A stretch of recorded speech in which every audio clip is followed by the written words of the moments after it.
Hello, I'm Titus. This is Daisy Korir, my beautiful wife. I love her.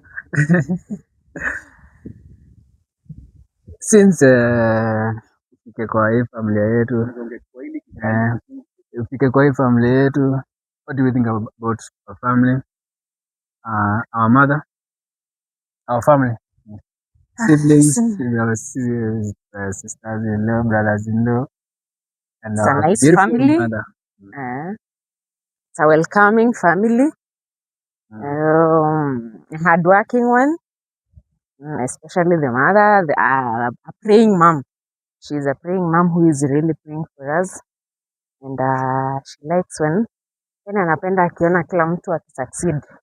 Sio mtu binafsi. Yani hapendelei vitu kivyake peke yake. So anafurahia venye kila mtu ana succeed whatever everyone does.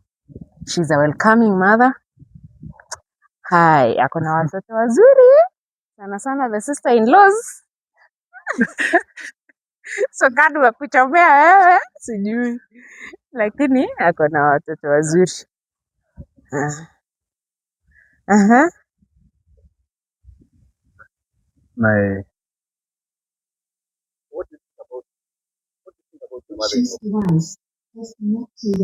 I love her. She's a good mother-in-law. She's hardworking. I've seen. She's done me good. My mother-in-law has taken me to school. I came here nikiwa shule, and she really hakutaka, yani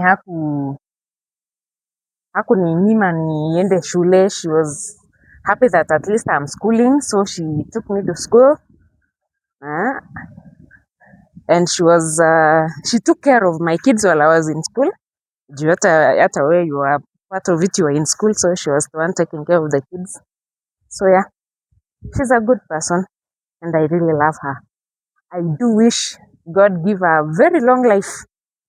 At least aone our successes. Afurahie maisha. At least hata sisi tupate a way ya kumrudishia shukrani, kumsaidia. Yeah.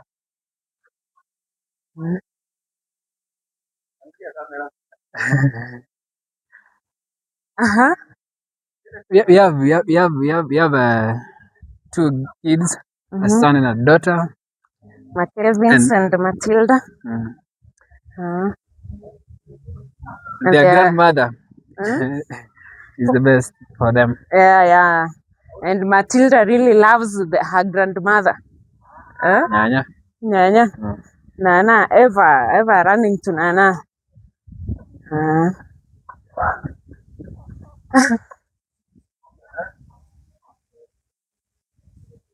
What else?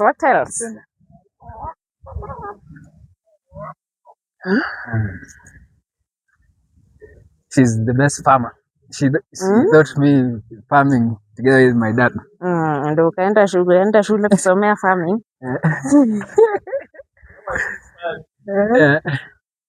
Yeah, she's the best farmer. So niligrow up nikikunywa maziwa kutoka nilikuwa mdogo hadi saa hii. So hata ikafanya nikapenda ng'ombe. Waste ya maziwa. Mimi nikapenda ng'ombe. So sio mtu ng'ombe yenyewe like livestock. Yeah. Yeah, she's nice. She has a beautiful daughter called Tela and Mimo. The good sister-in-laws and the shemejis. They know Ben. She's a church person. That is what really, even she's a Sunday school teacher. So our kids are learning through her. We've learned also through her. Every other time she encourages about prayers. I wish her long life. I love her. I really, really love her. Hata wewe nakupenda.